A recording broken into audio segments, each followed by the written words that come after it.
Hi friends, எல்லாருக்கும் வணக்கம். So இது பார்த்தீங்கன்னா என்னுடைய குரூப் 2 உடைய மெயின்ஸ் பேப்பர். சரிங்களா? பேப்பர் 2 என்ன தப்பு பண்ணியிருக்கிறோம் அப்படின்னு தெரிஞ்சதுக்காக நான் வாங்குறேன். சரிங்களா? நல்லதாக பண்ணோம், கொஞ்சம் அக்செப்ட் பண்ணோம், போஸ்டிங் வந்துடும், எப்படியும் நல்லதாக பண்ணியிருக்கோம் அப்படின்னு இருந்தோம். அப்படி தான் எல்லோரும் இருந்திருப்போம். நிறைய பேருக்கு பேட் லக்காக இருந்திருக்கோம், நிறைய பேருக்கு வந்து அது பாசிட்டிவாக இருந்திருக்கும்.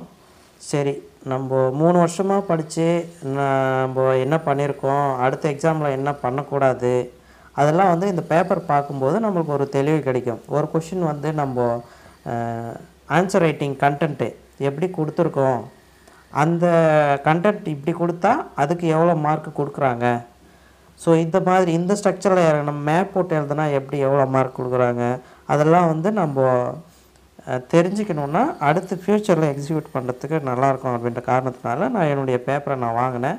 ஸோ நான் அதுக்கு எவாலுவேட்டரோடைய ஃபீட்பேக், எவாலுவேட்டரோட மார்க்ஸ் எப்படி கொடுத்துருக்காங்க, படித்து கொடுத்துருக்காங்களா, படிக்காமல் கொடுத்துருக்காங்களா, ஸோ அந்த டீட்டெயில்ஸ்லாம் இந்த வீடியோவில் பார்க்கலாம். சரி, ஓகே, முதல்ல பார்க்கலாம். மொதல் கொஷின் பார்த்தீங்கன்னா, COVID-19 வந்துச்சு, அதனால் சுற்றுச்சூழலில் என்னென்ன தாக்கங்கள் நடந்துச்சு அப்படின்னு சொல்லிட்டு கேட்டிருக்காங்க. ஸோ இதுக்கு பார்த்தீங்கன்னா நான் நேர்மறையான தாக்கம், எதிர்மறையான தாக்கம் அப்படின்ற டைப்பில் நான் வந்து எழுத ஆரம்பித்தேன். என்ன நேர்மறையான தாக்கம்னா, அதான் லாக்டவுன் போட்டாங்க, வாகனம் கிடைச்சல, CO2 குறைஞ்சி உலக வெப்பமயமாதலாம் குறைஞ்சிச்சு அப்படின்னு நேர்மறையில் எழுதிட்டேன். ஆனால் எதிர்மறையில் என்ன எழுதுதுன்னு தெரியல. சரி, ஓகே, அதுக்கு வந்து மார்க் எவ்வளோ போட்டிருக்காங்க பார்த்தீங்கன்னா, மொதல் எவாலுவேட்டர் வந்து 1 மார்க்கும், ரெண்டாவது எவாலுவேட்டர் வந்து 4 மார்க்கும் போட்டிருக்காங்க. சரிங்களா?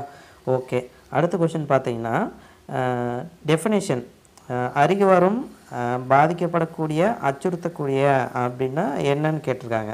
அருகி வரும்னா ஒரு உயிரினம் அதோடைய எண்ணிக்கையில் குறைஞ்சி வருவது அப்படின்னு சொல்லிட்டு சிவப்பு தரவு புத்தகம் அதோடைய டீட்டெயில்ஸ் கொடுக்குது அப்படின்னு நான் அட்ரஸ் பண்ணியிருந்தேன் பாயிண்ட் நம்பர் 1க்கு.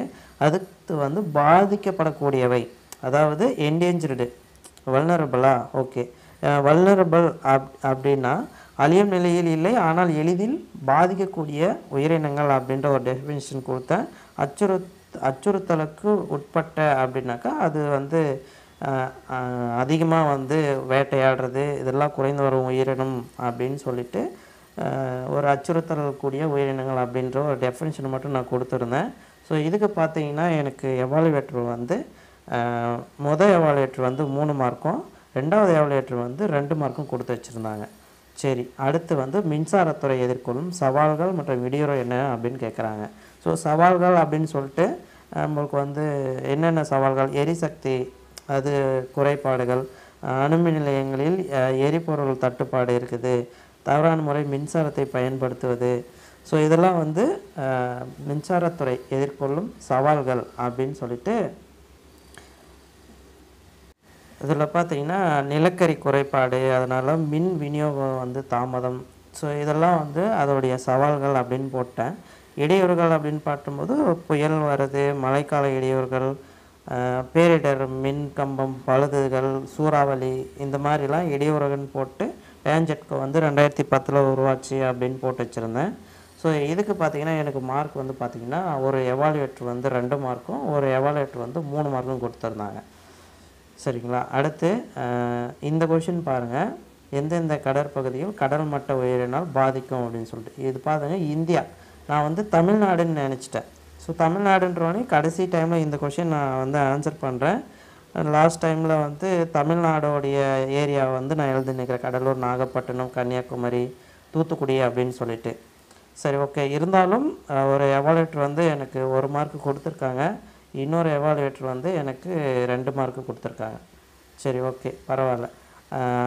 அடுத்த கொஷின் பார்த்தீங்கன்னா, இங்கே ஒரு தப்பு பண்ணியிருக்கு பாருங்களேன். நான் கேட்டிருக்கிறது வந்து FAO ஆர்கனைசேஷன் பற்றி, நான் வந்து FSSAIக்கு டெஃபினிஷன் கொடுத்துருக்கேன். வேளாண் உற்பத்தி பொருட்களுக்கு வழங்கும் உணவு தர குறியீடு வழங்குறது தான் FAO அப்படின்னு கொடுத்து வச்சுருக்குங்க. ஸோ அது வந்து தப்பு. கேட்குறதுக்கு என்னவோ அதை தான் நம்ம எழுதணும். அடுத்து WHO வந்து என்னது, உலக சுகாதார நிறுவனம், உறுப்பு நாடுகளுக்கு சுகாதார சேவைகள், நிதிகள் அந்த மாதிரி வழங்கி வரும். அது உருவாக்கப்பட்டது 1948, அந்த டேட்டாவை எழுதியிருக்கலாம், 1948 எழுதியிருக்கலாம், April 7 அப்படின்னு சொல்லிட்டு. அதோடைய தலைவர் டெட்ரோ அதானம். ஸோ அந்த மாதிரி மென்ஷன் பண்ணி வச்சுருந்தேன். யூனிசெஃப் பற்றி எழுதணுன்னா அது ஒரு உலகளவில் குழந்தைகள் உரிமை மீட்பதற்காக உருவாக்கப்பட்ட ஒரு நிறுவனம் தான் வந்து யூனிசெஃப். சரிங்களா? இது வந்து பார்த்திங்கன்னா இயர் தெரியல. அதுக்கப்புறம் 1979 சர்வதேச குழந்தை தினமாக அனுசரித்தது அப்படின்னு போட்டு எழுதி வச்சுருக்கேன். ஸோ இதோடைய மார்க் எனக்கு என்ன கொடுத்துருக்காங்கன்னா 6th கொஷினுக்கு வந்து 0.5 மார்க் வந்து எவாலுவேட்டர் 1ம், ரெண்டாவது எவாலுவேட்டர் வந்து 2.5ம் கொடுத்துருக்காங்க. ஏன் வந்து மொதல் எவாலுவேட்டர் 0.5 போட்டாருன்னா இங்கே எஃப்எஸ்எஸ்ஏஐ வந்து எழுதி வச்சுருக்கேன் நான். ஸோ எஃப்ஏஓன்னா எஃப்ஏஓ பற்றி தான் எழுதியிருக்கணும். ஸோ அதில் வந்து எஃப்எஸ்எஸ்ஏஐயோடைய பற்றி எழுதி வச்சுருக்கேன். இது வந்து சுகாதார குறியீடு கொடுக்குது, உணவு தர குறியீடு கொடுக்குது அப்படின்னு எழுதுனா முதல்ல வந்து அவருக்கு வந்து இவன் ஏதோ கதை எழுதி வச்சுருக்கான் அப்படின்னு சொல்லிட்டு அவர் வந்து 0.5 போட்டு போயிட்டார். சரிங்களா? ஓகே. அடுத்த கொஷின் பார்த்திங்கன்னா உயிரி ஜெட் எரிபொருள், அதாவது பயோ ஃபியூல் அப்படின்னா என்ன அப்படின்னு கேட்குறாங்க. உயிரி ஜெட் எரிபொருள் வந்து அது வந்து பார்த்திங்கன்னா CO2 அந்த கார்பன் இந்த பசுமையில் வாயுக்களை வந்து வெளியிடாது, உலக வெப்பமயமாதல் தவிர்க்கப்படுது, ஓசோன் ஓட்டை தவிர்க்கப்படும். சரி, இதில் வந்து உயிரி ஜெட் எரிபொருட்கள் அப்படின்றது 1-2 நம்ம கொடுத்துருக்கலாம். சரிங்களா? இந்த குளிரூட்டப்பட்ட நைட்ரஜனு, ஸோ அந்த மாதிரி ஒரு சில ஃபியூல்ஸ் வந்து இருக்கும். அதை மென்ஷன் பண்ணி நம்ம எழுதியிருந்தால் ஒரு கெமிக்கலாக மார்க் வந்து நல்லா கொடுத்துருப்பாங்க. அடுத்து மின்னணு வாக்கு இயந்திரம். மின்னணு வாக்கு இயந்திரம் 2014 வந்து முதல்ல பயன்படுத்தினாங்க. தேர்தல் ஆணையத்தோட பணிச்சுமை, நேர விநியோகம் குறைக்கிறது, மின்னணு முறையில் வந்து இந்த மாதிரிலாம் எழுதிட்டுருக்கிறதுக்கு பதிலாக மின்னணு வாக்கு இயந்திரம் முதல்ல எங்கே பயன்படுத்தினாங்க, கேரளாவில் பயன்படுத்தினாங்களா, 1988 சம்திங் 1998 சம்திங் வரும் அது. அடுத்து வந்து இந்தியாவில் எப்போ கொண்டு வந்தாங்க, அந்த மாதிரி டேட்டாஸ் கொடுத்துருக்கலாமோ அப்படின்னு தோணுது. இதுக்கு எனக்கு மார்க்கு கொடுத்தது வந்து ஒரு எவாலுவேட்டர் வந்து 0.5 கொடுத்துருக்காரு. ஒரு எவாலுவேட்டர் வந்து எனக்கு 4 கொடுத்துருக்காரு. சரிங்களா? ஓகே. அடுத்து வந்து கல்பாக்கம் அணுமின் நிலையம். கல்பாக்கம் அணுமின் நிலையம் இது வந்து கல்பாக்கம் அணுமின் நிலையம் போட்டுட்டு கொஞ்சம் ரொம்ப கச்சன்னு எழுதியிருக்கிற மாதிரி தோணுது எனக்கு. ஸோ இது வந்து நீங்கள் கல்பாக்கம் அணு நிலையம் போட்டு பாயிண்ட் நம்பர் 1 தோற்றம் 1971. அடுத்து பார்த்திங்கன்னா 1985 இந்திரா காந்தி அணுமின் நிலையம் அப்படின்னு பெயர் மாற்றப்பட்டுச்சு. அடுத்து தேர்ட் பாயிண்ட் வந்து சோடியம் கூல்டு ஸ்டோரேஜ் ரியாக்டர், அது மூலியமாக மின் உற்பத்தி செய்யுது அப்படின்னு நீங்கள் 1 by 1 பாயிண்ட் பெருசாக எழுதுகிற மாதிரி இருக்குது. ஸோ இன்னும் வந்து கிறிஸ்பாக எழுதியிருக்கணுமோ அப்படின்னு தோணுது. அப்படி எழுதிருந்தால் மார்க் கொடுத்துருப்பாங்களா அப்படின்னு தோணுது எனக்கு. சரி, அடுத்து பார்த்திங்கன்னா மிஷன் சக்தி. மிஷன் சக்தின்றது நிறைய பேர் வந்து இந்த பெண்களுக்கு கொடுக்குற மிஷன் சக்தி அப்படின்னு நினச்சி எழுதியிருக்காங்க. ஸோ மிஷன் சக்தி இது வந்து பார்த்திங்கன்னா நம்ம ஸ்பேஸில் ஒரு ஆப்ஜெக்ட் இருக்குன்னா அதை வந்து டார்கெட் பண்ணி லான்ச்சிங் மூலிமா இடித்து கீழே தள்ளுறது தான் இதோடைய ப்ராஜெக்ட்டு. மிஷன் சக்தி பார்த்திங்கன்னா March 27, 2019 ஏவப்படுது. கரெக்டாக எழுதிட்டேன். எங்கே சோதித்தாங்க, ஏபிஜே அப்துல் கலாம். இடம் பார்த்திங்கன்னா ஒடிசாவில். சரிங்களா? ஒடிசாவில் இது சோதித்து அது வெற்றிகரமாக பண்ணதுனால மிஷன் சக்தி வந்து நமக்கு அந்த கொஷினில் வந்திருக்கு. ஸோ இது ஓகே, ஃபைன், நல்லா எழுதியிருக்கேன். மார்க் பார்த்திங்கன்னா 9வது கொஷின் ஒரு எவாலுவேட்டர் வந்து 3 மார்க் கொடுத்துருக்காங்க. சரிங்களா? இன்னொரு எவாலுவேட்டர் வந்து 5 மார்க் கொடுத்துருக்காங்க. ஓகே, 5 மார்க் கொடுத்துருக்காரு, ஒர்த்து. 3 மார்க் வந்து கொடுத்துருக்காரு. சரி, ஓகே. அப்படி இப்படியே ஒரு 4 மார்க் வந்துச்சு. சரிங்களா? கொஞ்சம் டேட்டு, இயரு, இடம், அதோடைய நோக்கம் கிறிஸ்பாக சொன்னிங்கன்னா இன்னும் மார்க் நல்லா வந்திருக்குமோ அப்படின்னு தோணுது. உங்களுக்கு என்ன தோணுது அப்படின்றது கமெண்ட் பண்ணுங்கள். சரிங்களா? ஓகே. அடுத்து பார்த்திங்கன்னா தொழில்துறை மேற்கொள்ளும், அதாவது தொழில்திறன் மற்றும் வாழ்வார் டிஜிட்டல் சூழல்சார் அமைப்பின் தேஷ் ஸ்டாக்கு போர்ட்டல் அப்படின்னு சொல்லிட்டு எனக்கு நல்லா தெரியும். இது கொஞ்சம் கதை தான் அடிச்சு விட்டேன். இது வாழ்வாதாரம் டிஜிட்டல் அப்படின்றப்ப ஒரு வேளை தொழில்துறை மேம்பாட்டு அமைச்சகம் அமைச்சிருக்கோம். ஸோ அந்த மாதிரி நான் எழுதி விட்டுட்டேன். சரிங்களா? சுய வேலைவாய்ப்பின் மூலம் பொருளாதாரத்தை பூர்த்தி செய்து கொள்வது அப்படின்ட்டு இது என்னத்துக்கு எதுன்னு தெரியல. தீவிரவாத அச்சுறுத்தல் பாதிக்கப்பட்ட லடாக் பகுதியில் செயல்படுத்தப்பட்டது அப்படின்னு எழுதி வச்சுருக்கேன். ஸோ என்னன்னு தெரியல. இதுக்கு என்ன மார்க் கொடுத்துருக்காங்கன்னா 11th கொஷினுக்கு வந்து 2 கொடுத்துருக்காங்க. 2 2 அப்படின்ற மாதிரி 2 எவாலுவேட்டரும் கொடுத்துருக்காங்க. அடுத்து இந்திய விவசாயத்துறையில் மெய்நிகர் மாற்றம் குறித்து விரிவாக digital transformation in agri sector அப்படின்னு கேட்கும்போது நான் ஈனாம் சரிங்களா, இந்த விவசாய உற்பத்தி பொருட்களை வந்து எளிதில் சந்தைப்படுத்துவதற்காக ஈனாம் கொஞ்சம் ரேட்லாம் வந்து அந்த போர்ட்டலில் போட்டுருவாங்க. அது மூலிமா பர்ச்சேஸ் பண்ணிப்பாங்க. ஸோ அதுதான் அப்படின்னு நான் நினச்சி எழுதினேன். இது கரெக்டாக எனக்கு தெரியல. ஸோ தெரிஞ்சவங்க கமெண்ட் பண்ணுங்கள். அதாவது விவசாயத்துறையில் டிஜிட்டல் டிரான்ஸ்ஃபர்மேஷன் அப்படின்ற மாதிரி. ஸோ விவசாய ட்ரோன் திட்டம், அப்புறம் விவசாயிகளுக்கான உதான் திட்டம், விமான சேவை மூலம் பொருட்களை வந்து உலகமயப்படுத்துவது அப்படின்ற மாதிரி நான் வந்து டிஜிட்டலாக எழுதிவிட்டேன். ஸோ இதுக்கு எனக்கு 2 மார்க்கு கொடுத்து வச்சுருக்காங்க. ஒரு எவாலுவேட்டர் வந்து 1 மார்க்கும், ஒரு எவாலுவேட்டர் 2 மார்க்கும் கொடுத்துருக்காங்க. அடுத்த கொஷின் பார்த்தீங்கன்னா, தமிழ்நாட்டில் ஆதிதிராவிட மற்றும் பழங்குடி சமூக முன்னேற்றத்தை வளர்ச்சிக்காக பல்வேறு திட்டங்களை விவரிக்கவும் அப்படின்னு கேட்டிருக்காங்க. ஸோ இதுக்கு பார்த்தீங்கன்னா எனக்கு 13வது கொஷின்னு ஒரு எவாலுவேட்டர் வந்து 4 மார்க்கும், ஒரு எவாலுவேட்டர் வந்து 2 மார்க்கும் கொடுத்துருக்காங்க. ஸோ ஓரளவுக்கு அட்ரஸ் பண்ணியிருக்கேன். ஆதி திராவிடர் பழங்குடி தாட்கோ திட்டம், இங்கே வந்து இயர் போட்டிருக்கலாம். தாட்கோக்கு வந்து 1974 அப்படின்ற மாதிரி. ஸ்டாண்டப் இந்தியா, இதில் எஸ்சி எஸ்டி மக்களுக்கு வந்து ரூ 10 லட்சம் முதல் 1 கோடி வரை நிதியுதவி வழங்கப்படும். எஸ்சி எஸ்டி மக்களுக்கு அரசு பணியில் இடஒதுக்கீடு வழங்குதல். ஸோ அது அவங்களுடைய முன்னேற்றத்துக்காக நலத்திட்டங்கள் அப்படின்னு கேட்டிருக்காங்க. ஓகே, முத்ரா திட்டத்தில் பழங்குடியினருக்கு முன்னுரிமை. ஓகே, ஓரளவுக்கு அட்ரஸ் பண்ணியிருக்கேன். ஸோ 2 என்ன மார்க் கொடுத்துருவாங்க 13வது கொஷனுக்கு எனக்கு 4 1 2 மார்க் 1 கொடுத்துருக்காங்க. சரி, ஓகே, பரவாயில்ல. அடுத்து பார்த்தீங்கன்னா, ஊழலுக்கு எதிராக இந்தியாவில் சட்டப்பூர்வ நடவடிக்கைகள் என்ன அப்படின்னு சொல்லி கேட்டிருக்காங்க. ஸோ இதுக்கு பார்த்தீங்கன்னா 14வது கொஷின் எனக்கு வந்து 4 மார்க் ஒரு எவாலுவேட்டரும் 5 மார்க்கும் கொடுத்துருக்காங்க. ஓகே, பரவாயில்ல. நம்ம இது பார்த்தீங்களா டேட்டா இயர் போட்டு எழுதுனா கண்டிப்பாக மார்க் வந்து அதிகமாக கொடுக்குறாங்க. ஊழல் கண்காணிப்பு, மத்திய புலனாய்வு, தகவல் அறிவு உரிமை சட்டம் அங்கே கேட்டதுக்கு அப்படியே என்னவோ அது அப்படியே எழுதுனா மார்க் கரெக்டாக வருது. சரிங்களா? அடுத்த கொஸ்டின் பாருங்கள். பேரிடர் மேலாண்மை, அதாவது கோவிட்-19 பேரிடர் மேலாண்மை அதோடைய பங்கு என்ன அப்படின்னு கேட்குறாங்க. விளைவுகள் என்ன என்பதை குறித்து மதிப்பாய்வு செய்க அப்படின்ற மாதிரி கேட்டிருக்காங்க. பேரிடர் மேலாண்மை பற்றி ஒரு பாயிண்ட்டு, பேரிடர் மேலாண்மை சட்டம் 2005 அப்படின்ற மாதிரி. கோவிட்-19 பேரிடர் நிவாரண நிதியம் வந்து 2019 வந்து உருவாக்குனாங்க. அதாவது பேரிடர் மேலாண்மை கோவிட்-19 பேரிடர் மேலாண்மையில் அதில் கூட்டுறவு கூட்டாட்சியோடைய பங்கு என்னன்னு கேட்குறாங்க. 2019 பேரிடர் மேலாண்மை நிதியம்னே வந்து மோடி வந்து ஓப்பன் பண்ணி அந்த நிதியத்திலேருந்து அந்த அரிசி பருப்பு கொடுக்கறது அந்த மாதிரிலாம் கொடுத்தாங்க. இந்த நிவாரணம் வழங்குறது இந்த மாதிரி வேலையெல்லாம் கூட்டுறவு கூட்டாட்சி மத்திய அரசில் பண்ணாங்க. ஸோ அதுக்கு எனக்கு மார்க் எவ்வளோன்னா 15வது கொஷனுக்கு 5 மார்க்கு கொடுத்துருக்காங்க. ஒரு எவாலுவேட்டர் வந்து எனக்கு 1 மார்க் கொடுத்துருக்காங்க. சரிங்களா? முதல் எவாலுவேட்டர் எனக்கு 1 மார்க்கும், 2வது எவாலுவேட்டர் வந்து எனக்கு 5 மார்க் கொடுத்துருக்காங்க.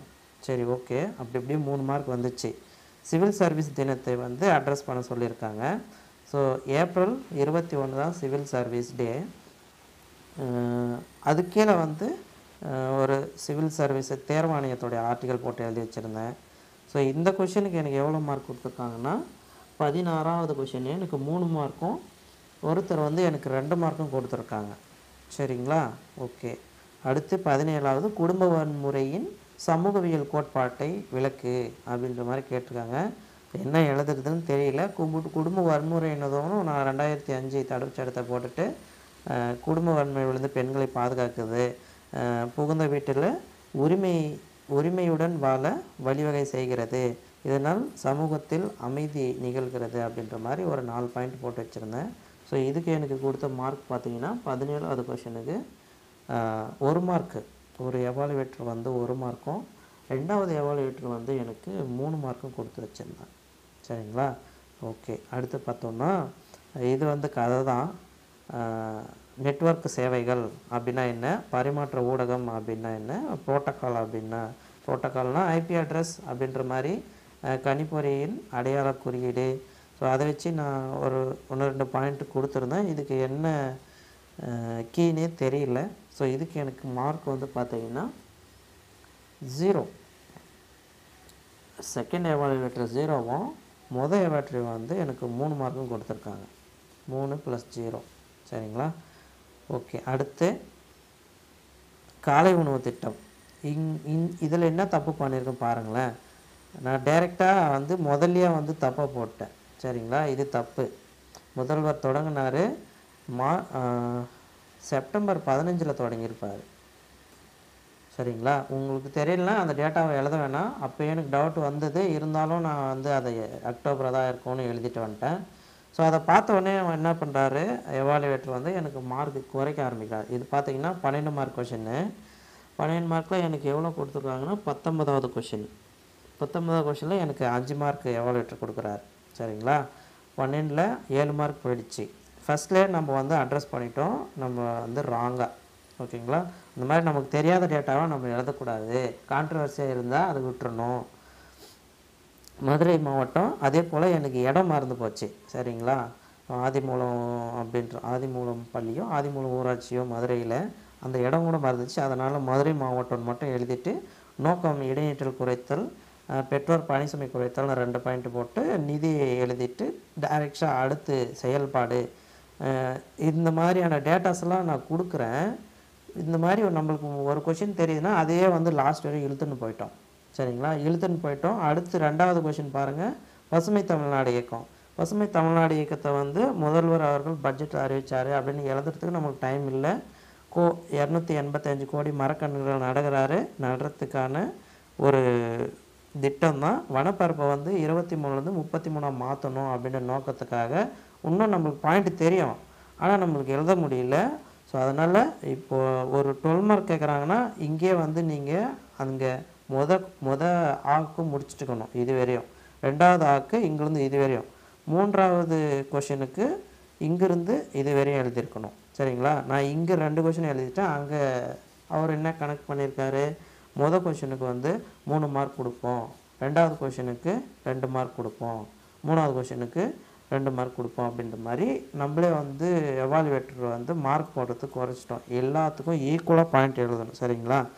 ஓகே, நீலகிரி வரையாடு இங்கே நான் வந்து டேட் போட்டிருக்கலாம். சரிங்களா? அக்டோபர் 7 அப்படின்னு சொல்லிட்டு டேட் போட்டு இந்த மாதிரி இது வரையும் 3033 இருக்குது. இதை நான் வந்து இங்கே எழுதியிருக்கலாம் 3333 அப்படின்னு போட்டு குறைவாக உள்ளது, அதை வந்து பாதுகாக்க நீலகிரி வரையாடு திட்டம் கொண்டு வரப்பட்டது அப்படின்னு சொல்லிட்டு காரணம் யூக்லிப்டஸ் சாகுபடி மூலம் நீலகிரி வரையாடு பாதிப்பு அப்படின்ற ஒரு டேட்டா கொடுத்துருக்கலாம். சரி, இதில் எனக்கு மொதல் எவாலுவேட்டரு 5 மார்க் கொடுத்துருக்காரு. 2வது எவாலுவேட்டர் எனக்கு எவ்வளோ கொடுத்துருக்காருன்னா கொஷின் நம்பர் 19க்கு 5 மொதல் எவாலுவேட்டரு, 2வது எவாலுவேட்டர் 7 கொடுத்துருக்காங்க. அப்படி இப்படியும் நம்மளுக்கு 12 மார்க் வந்துச்சு. சரிங்களா? ஓகே, பரவாயில்ல. அடுத்து பார்த்தோன்னா வரவு செலவு திட்டத்தின் கொள்கையை கேட்குறாங்க. வரவு செலவும் திட்டத்துடைய கொள்கை. முதல்ல கொள்கையை போட்டு எழுதியிருக்கணும். கொள்கையை போட்டு அதுக்கு ஒரு டெஃபினேஷன் கொடுத்துட்டு கூட கீழே விதி 12 போட்டு அதுக்கான எக்ஸ்ப்ளனேஷனை கொடுத்துருக்கலாம். சரிங்களா? அதுக்கப்புறம் மாநில அரசுடைய விதி. இது வந்து நம்ம தெரியல, மேனேஜ் பண்ணுறோம் நமக்கு தெரிஞ்ச பாயிண்ட்ஸை வச்சு ஆர்டிக்கல் போட்டு எழுதுறது. ஸோ இந்த மாதிரி வந்து நம்ம அங்கங்கே ஆர்டிக்கல் போட்டு எழுதியிருக்கலாம். இங்கே கொள்கையை வந்து நான் சொல்லியிருக்கேன் பாருங்கள், கொள்கைகள் வந்து கீழே வந்து எழுதிச்சுவேன். ஸோ கொள்கை கேட்டால் மேலே கொள்கை எழுதணும். அதுக்கப்புறமா தான் நீங்கள் பாயிண்ட் வச்சு மேக்கப் பண்ணியிருக்கணும். ஸோ அந்த தப்புலாம் வந்து நான் அடுத்த இதில் பண்ண மாட்டேன்னு நினைக்கிறேன். நிதி தேவைப்படும் மாநிலங்களுக்கு நிதி வழங்குறது, அது கொள்கை, அந்த மாதிரி நான் எழுதி வச்சுருக்கேன். இந்த கொஷினுக்கு எனக்கு 20வது கொஷின்னா ஓகே, எவாலுவேட்டர் வந்து பார்த்திங்கன்னா 2 மார்க் கொடுத்துருக்காரு. இப்போ 12 மார்க் கொஷின்னு. 2வது எவாலுவேட்டர் வந்து 4 மார்க் கொடுத்துருக்காரு. சரிங்களா? அப்படி இப்படியே எனக்கு ஒரு 12 மார்க் கொஷினுக்கு 3 தான் வருது, 3 மார்க் தான் வருது. சரிங்களா? ஸோ இதில் வந்து நம்ம இன்னும் கிரிஸ்பாக எழுதணும். ஒரு பாயிண்ட்டு பாருங்கள், மொதல் 1 2 3 லைனுக்கு ஒரு பாயிண்ட்டு போகக்கூடாது. மேக்ஸிமம் 2 பாயிண்ட்டு, மேக்ஸிமம் ஒரே லைனில் எழுத பழகுங்க, நச்சுன்னு. ஸோ கிறிஸ்பாக எழுதணும். அவங்க பார்த்த உடனே அவங்களுக்கு அந்த பாயிண்ட்டு கண்ணுக்கு தெரிஞ்ச உடனே அது கீ பாயிண்ட்டாக இருக்கணும், மார்க் கொடுத்துட்டு போயிட்டே இருப்பாங்க. ஸோ இது வந்து நம்ம கற்றுக்கிறதுக்காக தான் இதை வந்து நம்ம வாங்கியே பார்க்குறோம். ஓகேங்களா? அடுத்து பாருங்கள், வியத்தகு இந்தியா. ஃபஸ்ட்லேயே வந்து எனக்கு தெரியாத கொஷினை நான் எழுதக்கூடாது அப்படின்னு சொல்லிட்டு டைரெக்டாக வந்து உஜ்வாலா யோஜனாவை எழுத ஆரம்பிச்சிட்டேன். துவக்கம் பார்த்திங்கன்னா, பிரதமர் மே மாதம் 2016 ஏழை பெண்களுக்கு இலவச எரிவாயு கொடுக்குற திட்டம் அப்படின்னு எழுதிட்டு அதோடைய நோக்கங்கள்லாம் எழுத ஆரம்பிச்சிட்டேன். புகை அவளை குலைக்கிறது, பெண்களுடைய புகை சார்ந்த நோய்கள், அந்த மாதிரி பாதிக்கப்படுவதை நோக்கமாக நோயினால் பாதிக்கப்படுவதை தடுப்பது நோக்கமாக இந்த உஜ்வாலா வந்து துவங்கினார் அப்படின்னு எழுதிட்டு செயல்பாடு அப்படின்லாம் போட்டு 10 மில்லியன் ஏழை பெண்களுக்கு இலவச கேஸு அண்மையில் வந்து 2021 உஜ்வாலா 2.0. ஸோ அதுவும் நான் வந்து பாயிண்ட்டு தெரியுதே அப்படின்னு சொல்லிட்டு மொதல் கொஷினுக்கு லாஸ்ட் வரை இழுத்துட்டு வந்துட்டேன். அடுத்து 2 கொஷினுக்கு நான் இதிலே முடிச்சிட்டேன். சரிங்களா? ஏன்னா எனக்கு 5 ட்ரில்லியன் வந்து 2025க்குள்ளவா 30க்குள்ளவா ஒரு டவுட் வந்துச்சு. ஸோ அது வந்து நான் அட்ரஸ் பண்ணல. இருந்தாலும் தெளிவாக தெரிஞ்சுருந்தால் நான் 2025 ட்ரில்லியன் பொருளாதாரம்னு சொல்லிட்டு மொதல் பாயிண்ட்டு 2025க்குள்ளே அப்படின்னு எழுதியிருப்பேன். ஆனால் 2025 தான் அப்போதைக்கு எனக்கு டவுட்டாக இருந்தது. ஸோ இதெல்லாம் நம்ம ஹைலைட் பண்ணி காமிச்சிருந்தா மார்க்கு கூட வந்திருக்கும். சரிங்களா? தொழில்துறை உட்கட்டமைப்பு, நிதி, அந்நிய முதலீடுகளை ஈர்த்தல் அப்படின்ற மாதிரி எழுதி வச்சுருக்கேன். ஸோ இதுக்கு எனக்கு என்ன மார்க் கொடுத்துருக்காங்கன்னு பார்த்தீங்கன்னா, கொஷின் நம்பர் 21க்கு எவாலுவேட்டர் வந்து 8 மார்க் கொடுத்துருக்காரு. ஒரு எவாலுவேட்டர் வந்து 1 மார்க் கொடுத்துருக்காரு. சரிங்களா? மொதல் எவாலுவேட்டர் பாருங்களேன், படித்தாரா இல்லையான்னு தெரியல, 1 மார்க் கொடுத்து வச்சுருக்காரு. இப்போது நம்ம வந்து உஜ்வாலா யோஜனா அப்படின்னு பார்த்தோம்னா நம்ம என்ன எழுதுவோம், துவக்கம் எப்போ 2016 மே மாதம் மோடி எழுதிட்டோமா. நோக்கம் இலவச எரிவாயு வழங்குறது. அடுத்து வேறு என்ன, நுரையீரல் சார் நோய்களால் பாதிக்கப்படும் பெண்களை வந்து காப்பாற்றும் விதமாக இதை வந்து கொண்டு வந்திருக்காருன்னு எழுதிட்டு செயல்பாடு மேற்கொண்டு நான் எழுதி வச்சுருக்கேன். சரிங்களா? 2021 உஜ்வாலா 2.0 அப்படின்ட்டு 10 மில்லியன் மக்களுக்கு மொதல் கட்டம். ஸோ இதெல்லாம் எழுதியிருக்கேன். ஸோ அதுக்கு நீங்கள் 3 மார்க்கு போட்டு 4 மார்க் இல்லைனா கூட 3 மார்க் போட்டிருந்தாவே மொதல் எவாலுவேட்டர் வந்து எனக்கு 3 மார்க் போட்டிருக்கலாம். ஆனால் மொதல் எவாலுவேட்டர் எனக்கு 1 மார்க் போடுறாரு. அப்படின்னா உஜ்வாலாவுக்கு 1 மார்க்கு, இதுக்கு 1 மார்க்கு, இதுக்கு 1 மார்க்கு, அந்த மாதிரி அவர் அட்ரஸ் பண்ணி எனக்கு 3 மார்க் போட்டிருக்காரு. பட் செகண்ட் எவாலுவேட்டர் கொஞ்சம் படித்து போட்டிருக்காரு போல், 8 மார்க் போட்டிருக்காரு. ஸோ எவாலுவேட்டர் 1 ப்ளஸ் எவாலுவேட்டர் எனக்கு இதுக்கு 4.5 வருது, 12 மார்க் கொஷின். சரி, ஓகே. அடுத்து பார்க்கலாம். டிஆர்டிஏ பற்றி எழுதுங்க அப்படின்னு சொல்லிட்டு கேட்டிருக்காங்க. மாநில அரசால் இவ்வமைப்பு உருவாக்கப்பட்டது அப்படின்னு சொல்லிட்டு அட்ரஸ் பண்ணி நான் ஏதோ ஒன்று எழுத ஆரம்பித்தேன். சரிங்களா? அதுக்கு எவ்வளோ மார்க் கொடுத்துருக்காங்கன்னா 23வது கொஷின். 23வது கொஷினுக்கு ஒரு எவாலுவேட்டர் 4 மார்க்கு, ஒரு எவாலுவேட்டர் 6 மார்க் கொடுத்துருக்காங்க. ஓகே. அடுத்த கொஷினு, தமிழ்நாடு எப்படி 5 முறை தேசிய கிருஷி கர்மான் விருதை வென்றது அப்படின்ற ஒரு கொஷினு. இதுக்கு நான் பார்த்தீங்கன்னா கிருஷி சிஞ்சாயினாவே ஓகே, இது விவசாயம் சார்ந்த திட்டம், விவசாயம் சார்ந்த ஒரு ஸ்கீமை வந்து தமிழ்நாடு இம்ப்ளிமெண்ட் பண்ணி அது மூலிமா வந்து அவார்டு வாங்கியிருக்காங்க அப்படின்னு ஐடென்டிஃபை பண்ணிவிட்டு நான் எழுத ஆரம்பித்தேன். அதுன்னா சொட்டு நீர் பாசனம், கிருஷி கர்மான், கிருஷினாவே விவசாயம் தான், விவசாயத்தோடைய ஸ்கீம்ஸை போட்டு எழுத ஆரம்பிச்சிட்டேன். துவக்கம் வந்து 2015 நரேந்திர மோடி இந்தியாவில் சொட்டு நீர் பயன்பாட்டை அதிகரித்தல் அப்படின்ற மாதிரி எழுத ஆரம்பித்து இந்தியாவில் எந்தெந்த ஸ்டேட்ஸ் வந்து இதில் டாப்பாக இருக்குது அப்படின்ற மாதிரி கொஞ்சம் அட்ரஸ் பண்ணேன். ஸோ இதுக்கு வந்து 5வது முறையாக 2022 கிருஷி கர்மான் விருது தமிழ்நாடு பெற்றுச்சு அப்படின்ற மாதிரி எழுதி வச்சுருந்தேன். இதுக்கு மார்க் பார்த்தீங்கன்னா கொஷின் நம்பர் 24க்கு எவாலுவேட்டர் 1 வந்து பார்த்தீங்கன்னா 2 மார்க்கும், எவாலுவேட்டர் 2 பார்த்தீங்கன்னா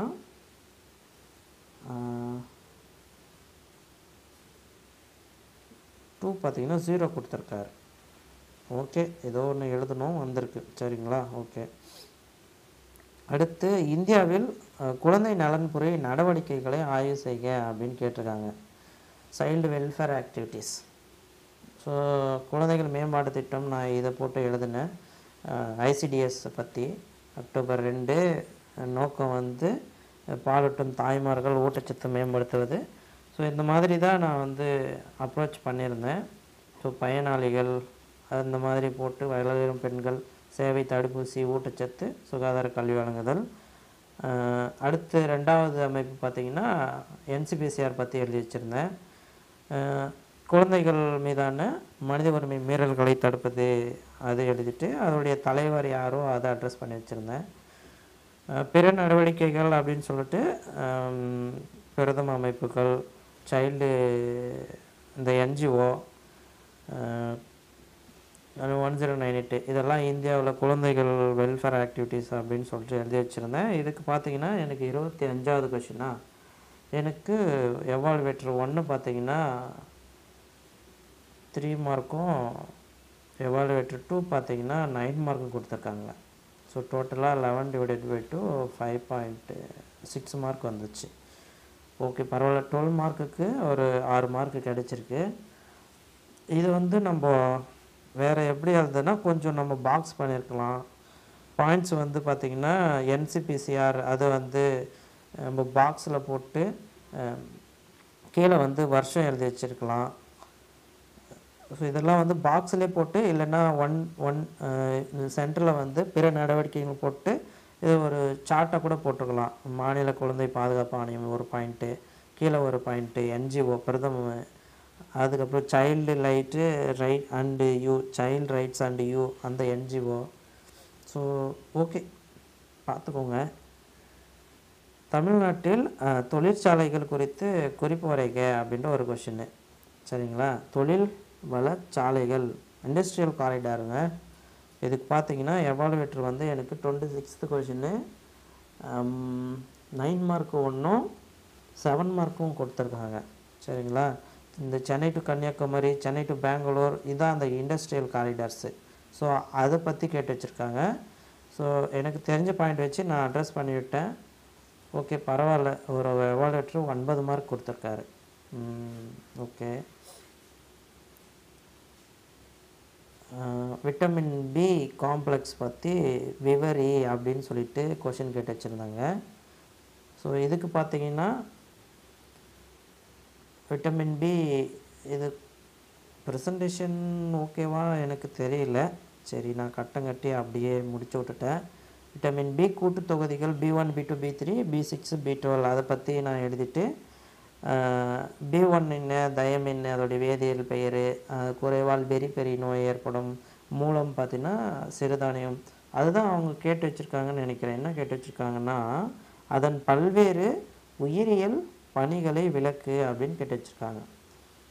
ஸோ அப்படின்னா the biological functions of these vitamins, why are B complex vitamins essential அப்படின்னு கேட்டு வச்சுருக்காங்க. எதுக்கு பி காம்ப்ளெக்ஸ் வந்து தேவைப்படுது நம்ம உடம்புல, அதோடைய உயிரியல் பணிகளெல்லாம் என்னென்ன அப்படின்ற மாதிரி கேட்டிருக்காங்க. சரிங்களா? நான் வந்து இதில் எஃபெக்ட்ஸ் எழுதியிருக்கேன், அதோடைய பேர் எழுதியிருக்கேன், எஃபெக்ட்ஸ் எழுதியிருக்கேன், என்னென்ன நோய்கள் வரும் அப்படின்ட்டு எழுதி வச்சுருக்கேன். ஸோ இந்த மாதிரி தான் நான் எழுதியிருக்கேன். அவங்க வந்து B1 என்ன பண்ணோம், B2 என்ன பண்ணோம், B12 என்ன பண்ணோம், உடம்புல என்ன பண்ணோம், அந்த மாதிரி கொஷின்ஸ் கேட்டிருக்காங்க. சரிங்களா? ஓகே. B12 இருந்தால் நமக்கு இரத்த சோகை வராது, அது குறைவால் இரத்த சோகை வருது. ஓகே, ஓரளவுக்கு அட்ரஸ் பண்ணியிருக்கேன், பரவாயில்ல. இதுக்கு என்ன மார்க் கொடுத்துருக்காங்க அப்படின்னு பார்த்தீங்கன்னா கொஷின் நம்பர் 28க்கு பார்த்தீங்கன்னா எவாலுவேட்டர் 1 பார்த்தீங்கன்னா 7 மார்க் கொடுத்துருக்காங்க. ஓகே, பரவாயில்ல. செகண்ட் எவாலுவேட்டர் வந்து 6 மார்க் கொடுத்துருக்காங்க. ஸோ டோட்டலாக எனக்கு 13 மார்க்கு. ஸோ 6.5 மார்க்ஸ் வந்திருக்கு. ஓகே, பரவாயில்ல. இப்படியே வந்து எல்லா கொஷினுக்கும் வந்து நம்ம டேட்டாஸ் கொடுத்துருந்தோம்னா ஓகே, பரவாயில்ல. நல்லா அடுத்து பார்த்திங்கன்னா சர்வதேச சிறுதானிய ஆண்டு 2023 அறிவித்தாங்க. ஏன் அப்படின்ற மாதிரி கேட்டு வச்சுருக்காங்க. சரிங்களா, விவாதி அப்படின்றது. இந்த கொஷின் பார்த்திங்கன்னா நீங்களே அப்படியே எழுத வேண்டியது தான். 2023 28வது கொஷின் பார்த்திங்கன்னா எனக்கு எவாலுவேட்டர் 1 பார்த்திங்கன்னா 28 தானே. 27வது கொஷினுக்கு பாருங்கள். எனக்கு எவாலுவேட்டர் 1 பார்த்திங்கன்னா 1 மார்க் கொடுத்து வச்சுருக்காரு. எவாலுவேட்டர் 2 பார்த்திங்கன்னா 6 மார்க் கொடுத்து வச்சுருக்காங்க. சரி, ஓகே. டோட்டலாக பார்த்திங்கன்னா 3.5 தான் வந்திருக்கு நமக்கு பி காம்ப்ளெக்ஸ் எழுதுனதுக்கு. ஐநா சர்வதேச சிறுதானிய ஆண்டு 2023 அதை பற்றி எழுத வச்சுருக்காங்க, சொல்லியிருக்காங்க. அதுக்கு எனக்கு 7 மார்க்கும் ஒரு எவாலுவேட்டர் 6 மார்க்கும் கொடுத்துருக்காங்க. ஸோ இதுதான் 13 மார்க்கு வந்திருக்கு. டிவைடட் பை 2னா 6.5 மார்க்ஸ். ஓகே, சிறுதானியத்தை பற்றி அப்படியே எழுத வேண்டியதாங்க. இரும்புச்சத்து சிறுதானியங்கள் அதிகமாக இருக்குது. தாய்மார்கள் வளரும் குழந்தைகளுக்கு இன்றியமையாதது, அந்த மாதிரி எழுதி வச்சுருக்கேன். கம்பு ஆப்பிரிக்காவின் பூர்வீகம். ஸோ இது வந்து நம்ம கட்டம் போட்டு காமிச்சிருக்கலாம். சரிங்களா, கம்பு ஆப்பிரிக்கா அப்படின்னு கட்டம் போட்டுலாம் காமிச்சிருக்கலாம். இரும்புச்சத்து புரதம் அதிகம் உள்ளது. முளைக்கட்டிய கனிமத்தில் வந்து சத்துக்கள் அதிகமாக இருக்குது அப்படின்ற மாதிரி எழுதி வச்சுருக்கேன். ஓகே, அடுத்து இரத்த சோகை. சரிங்களா, இரும்புச்சத்து குறைவால் இரத்த சோகை வரும். அதனால் சிறுதானியங்கள் வந்து இன்றியமையாதது அப்படின்ட்டு ஐநா வந்து அறிவிச்சிருக்காங்க. ஸோ அதனால் இந்த பாயிண்ட்ஸ்லாம் அட்ரஸ் பண்ணி வச்சேன். ஸோ அதுக்கு எனக்கு 6.5 டோட்டலாக வந்திருக்கு. அடுத்து கிராஃபின் பற்றி எழுத சொல்லியிருக்காங்க. கிராஃபின் வந்து பார்த்திங்கன்னா எத்தனாவது கொஷின்? 29வது கொஷின்னு. 29வது கொஷினுக்கு எனக்கு எவ்வளோ பார்த்திங்கன்னா எவாலுவேட்டர் 1 வந்து பார்த்திங்கன்னா 0.5 போட்டிருக்காரு. எவாலுவேட்டர் 1 பார்த்திங்கன்னா 0.5. எவாலுவேட்டர் 2 பார்த்திங்கன்னா 29க்கு 2 மார்க் போட்டிருக்காரு. சரிங்களா, சரி பார்க்கலாம். என்ன இதில் நம்ம என்ன எழுத முடியும்? கிராஃபின் 9th புக்கில் இருக்கும். கிராஃபின் வந்து ஒரு இரும்பு எக்கை விட 300 மடங்கு வலிமையானது அப்படின்றது ஒரு கீ பாயிண்ட்டு தான். அப்புறம் அதோடைய எடை கூட மென்ஷன் பண்ணேன், அது அதில் இருக்கிற மாதிரியே. ஸோ இதோடைய வணிகம் பார்த்திங்கன்னா அருமண வடிவம் தான். சரிங்களா, ஓகே. கிராஃபைட் வந்து ஒன்றன் மேல் ஒன்றாக செங்குத்தாக அடுக்கி கிராஃபைட்டுகள். கிராஃபினை வந்து ஒன்று மேலே ஒன்று செங்குத்தாக அடுக்கி ஓகே. முப்பரிமாண தோற்றத்தின் காரணமாக இது வந்து வலிமை ஊட்டுவது சகப்பிணைப்பே ஆகும். சகப்பிணைப்பின் காரணமாக தான் 4 நான்முகி வடிவம் அருங்கோணம். ஸோ அதனால் இது ஸ்ட்ராங்காக இருக்குது. இது வந்து நான் எழுதியிருக்கேன், ஆனால் பாயிண்ட்டாக போட்டிருந்தால் ஒரு வேளை மார்க் அதிகமாக வந்திருக்கலாம். இங்கே பாருங்கள், இந்த ஒரு பாயிண்ட்டை வந்து நான் எவ்வளோ பெரிய பாயிண்ட்டாக எழுதியிருக்கேன் பாருங்களேன். ஸோ இதெல்லாம் அவங்க வந்து உட்காந்து படிச்சுட்ருப்பாங்களா, பார்த்த உடனே அவங்களுக்கு வந்து அட்ரஸ் பண்ணியிருக்கணும். ஸோ கட்டம் போட்டுக்கலாம் ஒரு வேளை சகப்பிணைப்பு. அப்புறம் முப்பரிமாண தோற்றம் என்ன, இது வந்து பார்த்திங்கன்னா 300 மடங்கு அப்படின்றது. இது வந்து அருங்கோண வடிவம், இதோடைய எடை அப்படின்னு சொல்லிட்டு ஓகே பண்ணியிருக்கேன். எதனால் 0.5 போட்டாங்கன்னு எனக்கு தெரியல. சரி, ஓகே, பார்க்கலாம். அடுத்து உலகளாவிய காலநிலை மாற்றத்துக்கு இந்தியாவின் பங்கு என்ன அப்படின்னு கேட்டிருக்காங்க. 32 கொஷின்னு. எவாலுவேட்டர் 1 பார்த்திங்கன்னா எனக்கு 6 மார்க்கும், எவாலுவேட்டர் 2 பார்த்திங்கன்னா 3 மார்க்கும் கொடுத்துருக்காங்க. என்ன எழுதியிருக்கேன்னா காலநிலைக்கு பற்றி ஒரு வரையறை கொடுத்துருக்கேன். 35 ஆண்டுகளில் அந்த மழைப்பொழிவுகள் காலநிலையில் ஏற்படும் மாற்றம் தான் காலநிலை மாற்றம் அப்படின்ற மாதிரி. காரணங்கள் அப்படின்னு சொல்லிட்டு காரணத்தை எழுத ஆரம்பிச்சிருக்கேன். அவங்க கேட்டிருக்கிறது இந்தியாவுடைய பங்கு தான் அப்படின்னு கேட்டிருக்காங்க. என்ன இந்தியாவின் பங்கு எங்கே இருக்குது?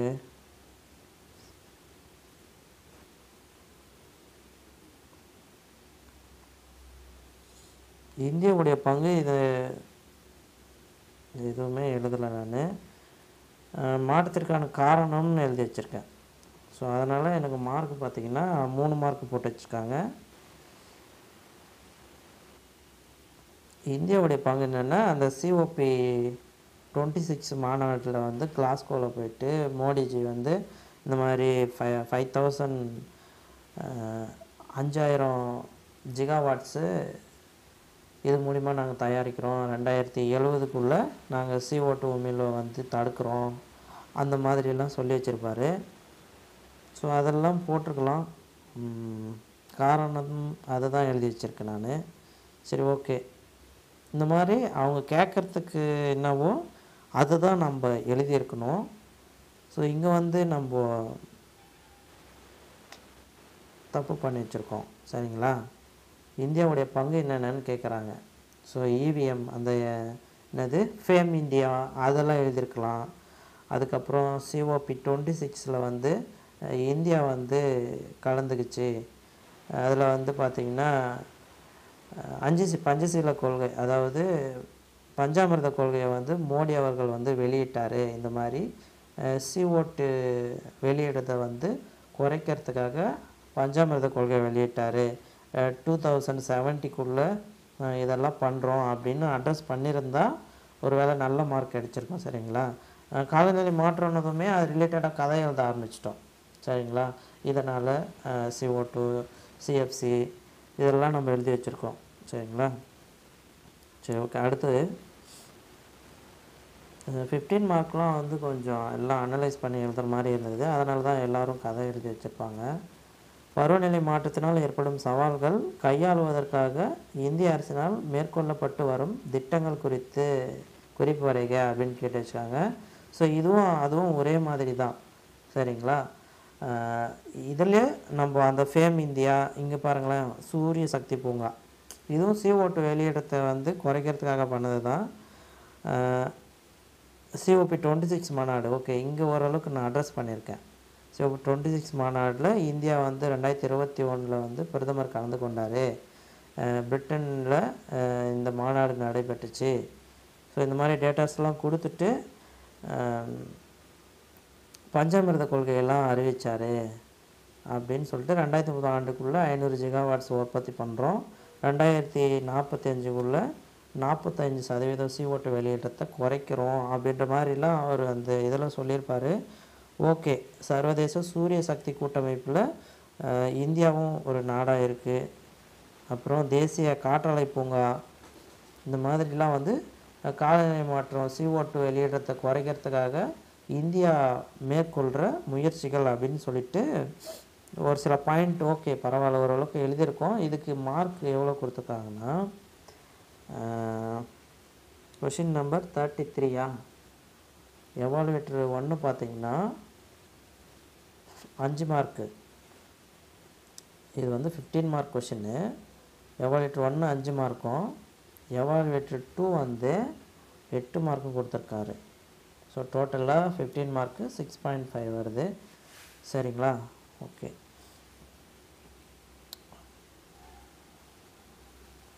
பொது வாழ்வில் ஊழல் நன்னடத்தை மற்றும் ஊழல் தொடர்பான பிரச்சனைகள் கண்டறிவதற்காக நிறுவப்பட்டுள்ள அமைப்பு சார்ந்த பல்வித கட்டமைப்புகளை தான் விவரிக்க சொல்லியிருக்காங்க.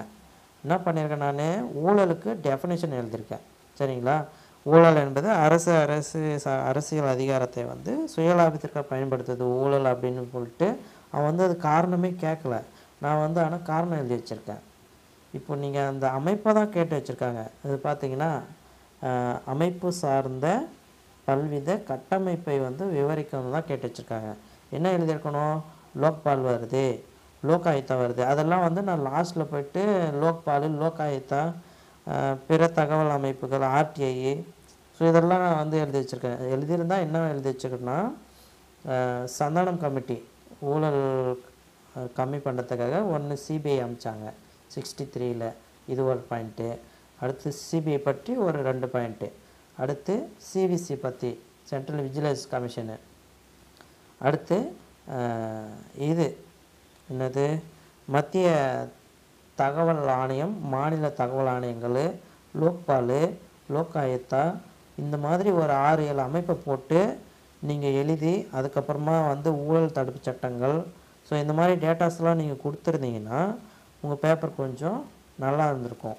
ஸோ இந்த காரணங்கள் இதெல்லாம் வந்து எழுத வேண்டிய அவசியமே இல்லை. சரிங்களா? நம்ம வந்து பேப்பர் ஃபில் பண்ணணும் அப்படின்றதுக்காக நம்ம கொஞ்சம் ஓடிட்டோம் அப்படியே. லோக்பால் அமைப்பு 2013 நிறைவேற்றி 1+8. ஸோ இந்த மாதிரி வந்து நம்ம எழுத ஆரம்பித்தோம். மத்திய தகவல் ஆணையம், அதுக்கப்புறம் இதெல்லாம் வந்து பாக்ஸ் போட்டு நீங்கள் காமிச்சிருக்கலாம். சரிங்களா? ஸோ இதெல்லாம் பாக்ஸ் போட்டு காமிச்சிருக்கலாம். தமிழ்நாடு மாநில தகவல் ஆணையம் இதெல்லாம் பாக்ஸ் போட்டு போட்டோம். ஓகே, பரவாயில்ல. பாக்ஸ் போட்டு காமிக்கும்போது அவங்களுக்கெல்லாம் தெரிய ஆரம்பிச்சிருக்கோம். இதை பாக்ஸ் போட்டிருக்கலாம் December 9. ஓகே, இதுக்கு நமக்கு எவ்வளோ மார்க் கொடுத்துருக்காங்கன்னா கொஷின் நம்பர் 34க்கு எவாலுவேட்டர் பார்த்திங்கன்னா 5 மார்க் கொடுத்துருக்காரு. ஒரு எவாலுவேட்டர் பார்த்திங்கன்னா 7 மார்க் கொடுத்துருக்காங்க. ஸோ டோட்டலாக எனக்கு 6 மார்க்கு 15 மார்க் கொஷின்னு. பட் இந்த கொஷின் வந்து ஃபுல் மார்க் வாங்கியிருக்கலாம். கேட்குறது என்னவோ அதுக்கு நீங்கள் ஆன்சர் பண்ணியிருக்கணும். சரிங்களா? ஊழல் வரையறைன்னு அவங்க கேட்கவே இல்லை. நம்ம ஊழல் வரையறைச்சிருக்கோம். நமக்கு பாயிண்ட்டு தெரியும். ஆனால் வந்து காரணமெல்லாம் எழுதி கொஞ்சம் பேஜ் ஃபில் பண்ணிவிட்டு அதுக்கப்புறமா மேட்ரை வந்து கீழே வந்து நம்ம கொடுத்துருக்குறோம். ஸோ அது வந்து தப்பு. லோக்பால், மத்திய தகவல் ஆணையம், மாநில தகவல் ஆணையங்கள், சிபிஐ, சிபிசி இதெல்லாம் வந்து நீங்கள் ஸ்டார்டிங்கில் எழுத ஆரம்பிச்சிருக்கணும். ஸோ இந்த தப்புலாம் நீங்கள் பண்ண வேண்டாம். அடுத்த கொஷின் பார்க்கலாம். 3வது துறை பண்புகளை விளக்கி நாட்டில் சுகாதார சேவை வழங்குவதில் அதன் பங்கு வந்து பகுப்பாய்வுக அப்படின்னு கேட்டாங்க. 3வது துறை என்னது? சேவைத்துறை தான். சேவைத்துறையில் என்ன பங்கு அப்படின்னு கேட்குறாங்க. உள்நாட்டு உற்பத்தியில் சேவைத்துறை, ஜிடிபியில் சேவைத்துறை வந்து 64%. அதை அட்ரஸ் பண்ணியிருக்கேன். போக்குவரத்து துறை சந்தை பொருட்கள் அதுக்கு வந்து யூஸ் ஆகுது அப்படின்றது. சுகாதாரத்தில் தான் அவங்க சேவைத்துறை கேட்டிருக்காங்க. ஸோ அவசர ஊர்தி 108 இந்த மாதிரி பாயிண்ட்ஸ்லாம் இது நீங்களாக வந்து பாயிண்ட்ஸ் போட்டு எழுதுறது தான். 108 ஸ்கீம் எப்போ கொண்டு வந்தாங்க. அடுத்து வந்து பார்த்திங்கன்னா போக்குவரத்து துறையில் சுகாதார தேவைகள் என்னென்ன இருக்குது அப்படின்றது. ஸோ ஓகே, ஆரோக்கிய சேது செயலி இந்த கொஷின் பார்த்திங்கன்னா எனக்கு 37வது கொஷின்னா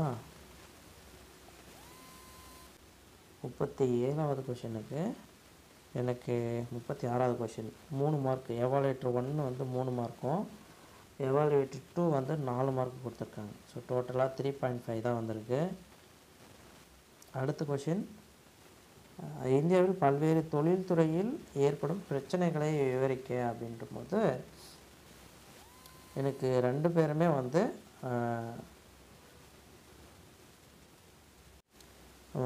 இந்த 37வது கொஷின் பாருங்க. இந்தியாவில் தொழில்துறையில் ஏற்படும் பிரச்சனைகளை வந்து விவாதிக்க அப்படின்னு கேட்குறாங்க. சரிங்களா? தொழில்துறையில் என்னென்ன பிரச்சனைகள்லாம் இருக்குது அப்படின்றது கேட்டு வச்சுருக்காங்க. என்னென்ன பிரச்சனைகள்? நிலம் பற்றாக்குறை, மின் பற்றாக்குறை, மின்சாரம் வந்து சரியாக இல்லை, வேலையாட்கள் வந்து பற்றாக்குறை, சுற்றுச்சூழல் வந்து இறுக்கமான தொழில்துறை சட்டங்கள். ஸோ இதெல்லாம் வச்சு நான் எழுதி வச்சுருக்கேன். ஸோ இதுக்கு வந்து எனக்கு மார்க் பார்த்திங்கன்னா 10 மார்க் கொடுத்துருக்காங்க. ஸோ இந்த மாதிரி அனலிட்டிக்கலாக ஒரு கொஷின் கேட்கும்போது நீங்கள் ஓரளவுக்கு தெரிஞ்சது மேக்கப் பண்ணுறத விட இந்த அனலிட்டிக்கலாக கேட்குறது உங்கள் பாயிண்ட்ஸ் நீங்கள் வச்சு போடுறது உங்களுக்கு மார்க்ஸ் வந்து அனலிட்டிக்கல் கொஷினுக்கு எப்படியும் வந்து நம்மளுக்கு பாதி மார்க் கிடச்சிரும். ஸோ அந்த மாதிரி எனக்கு இந்த கொஷனுக்கு பார்த்திங்கன்னா எவாலுவேட்டர் பார்த்திங்கன்னா 10 மார்க் கொடுத்துருக்காரு. 2 எவாலுவேட்டருமே 10 மார்க் கொஷின் 10 மார்க் கொடுத்துருக்காங்க. அதாவது இது டைரெக்டாக தானே சொல்லியிருக்கேன். தொழில்துறையில் ஏற்படும் பிரச்சனைகள் அப்படின்னு சொல்லிட்டு நம்ம தெரிஞ்ச பாயிண்ட்லாம் பாக்ஸ் பண்ணிடணும். இதெல்லாம் வந்து தொழில்துறையில் ஏற்பட பிரச்சனைகள் அப்படின்னு சொல்லிட்டு நீங்களே ஒரு பாயிண்ட் போட்டு எழுதலாம். ஸோ இந்த கொஷினுக்கு 10 மார்க் எனக்கு கிடச்சிருக்கு. அடுத்து வந்து 38வது ஐசிடி கொள்கை. இதுக்கு பார்த்தீங்கன்னா கதை தான். ஐசிடி கொள்கை வந்து 2020 என்னமோ விட்டாங்க. ஸோ அதை பற்றி எழுதலை நான். ஸோ ஐசிடின்றதும் ஒரு ஐடியோடைய கொள்கை அப்படின்னு சொல்லிட்டு நம்ம சேவைகளை பற்றி எழுத ஆரம்பிச்சிட்டேன். இதுக்கு பார்த்தீங்கன்னா வெளிப்படைத்தன்மை, ஐசிடி கொள்கை வெளிப்படைத்தன்மை கொடுக்கணும் அந்த மாதிரி. ஓகே, தெரிஞ்சதை வச்சு ஏதோ ஒன்று எழுதி விட்டேன்.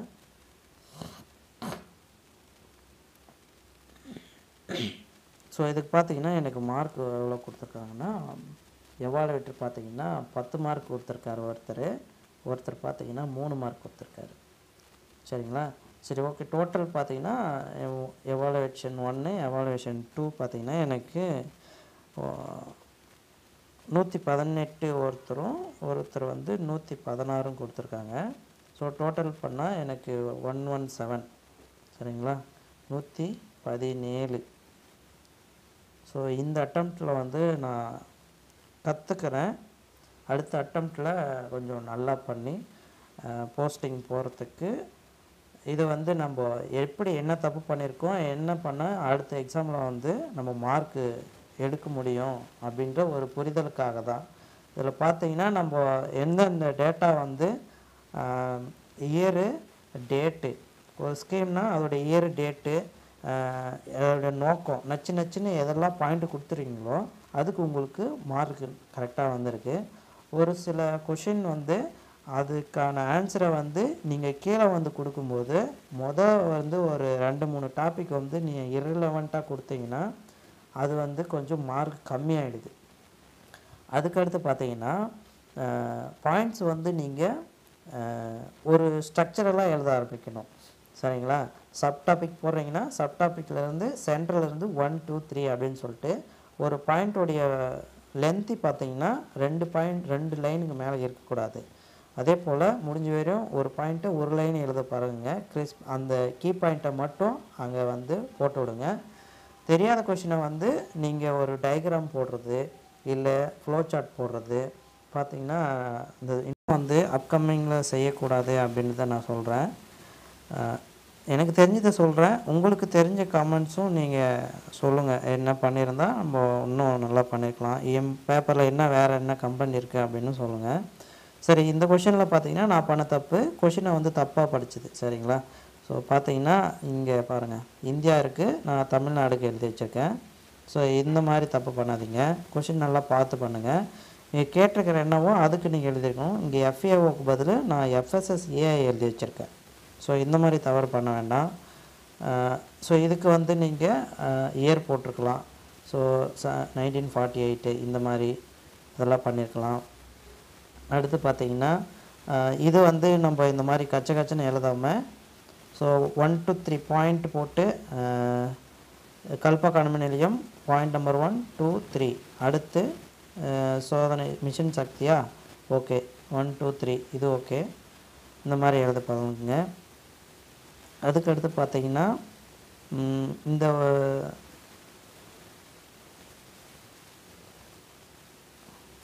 இதில் ஒரு தப்பு பண்ண பாருங்களேன். இந்த தப்பு பண்ணாதீங்க. சரிங்களா? டேட்டு கரெக்டாக தெரிஞ்சால் போடுங்க, இல்லைன்னா போட வேண்டாம். வருஷம் மட்டும் போட்டுட்டு இடம் மதுரை அப்படின்ற மாதிரி போட்டு நீங்கள் கொஷின் எழுத போகணும். இந்த மாதிரி லென்த்தியாக இழுத்துட்டு போகாதீங்க. சரிங்களா? இது வரையும் ஒரு கொஷின் எழுதிட்டு ரெண்டாவது ஒரு கொஷின் வந்து நீங்கள் இதிலே கம்ப்ளீட் பண்ணி வச்சுருக்கிறது இது தவறு. சரிங்களா? ஓகே. அடுத்து நான் சொல்லணுன்னா ஸோ இதெல்லாம் வந்து பாக்ஸ் பண்ணி எழுதியிருக்கலாம். ஸோ நான் வந்து பாக்ஸ் பண்ணலை எதுவும்.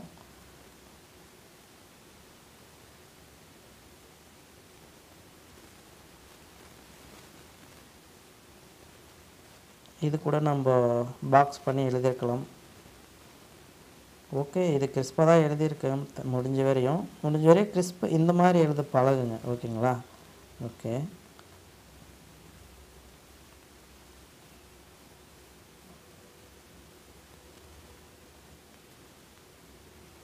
இந்த மாதிரி டயக்ராம்ஸ்லாம் வந்து தெரிஞ்சால் போடுங்க. ஸோ தெரியலனா டயக்ராம் வந்து போட வேணாம். ஒரு ப்ராக்டிஸ் இருந்திருந்தால் நம்ம கரெக்டாக போட்டிருப்போம். சரிங்களா? ஓகே. இந்த கொஷினில் வந்து இந்தியாவுடைய பங்கு தான் கேட்டிருக்காங்க. நான் காரணம் எழுதி வச்சுருக்கேன். ஸோ இதெல்லாம் நீங்கள் அவாய்ட் பண்ணிவிடுங்க. சரிங்களா? கேட்ட கொஷினுக்கு டைரெக்டாக போட்டு தாக்குங்க. இந்த கொஷின்லேயும் வந்து பார்த்திங்கன்னா ஊழல் அமைப்புகளை விவரின்னு தான் கேட்டிருக்காங்க. நான் காரணம், டெஃபினிஷன் இது வந்து நம்ம கிளாஸில் என்ன பண்ணுமோ அதை வந்து அப்படியே போய்ட்டு அங்கே பண்ணிட்டோம். அவங்க கேட்குறதுக்கு மட்டும்தான் நம்ம ஆன்சர் எழுதணும். சரிங்களா? ஓகே, இதெல்லாம் நீங்கள் பண்ணாதீங்க. கேட்குறதுக்கு மட்டும் ஆன்சர் தெரிஞ்ச வரையும் எழுதிட்டு அடுத்த கொஷனுக்கு போயிடுங்க. சரிங்களா? சரி, ஓகே. என்னுடைய பேப்பரில் என்ன குறைகள் இருக்குது அப்படின்றது கமெண்ட் பண்ணுங்கள். நீங்கள் என்ன பண்ணி வச்சுருக்கீங்க, நீங்களும் இதே மாதிரி தான் தப்பு பண்ணியிருந்தீங்களா அப்படின்றதும் கீழே ஷேர் பண்ணுங்கள். சரி, ஓகே. தேங்க்ஸ் ஃபார் வாட்சிங். அடுத்த வீடியோவில் பார்க்கலாம். ஸோ நன்றி. அடுத்த குரூப் 2 குரூப் 1ல் நீங்கள் இந்த எக்ஸாம் ரைட்டிங்கில் ஒரு ஐடியா கிடச்சிருக்குன்னு நினைக்கிறேன். ஸோ தம்ஸ் அப் பண்ணுங்கள். தேங்க்யூ.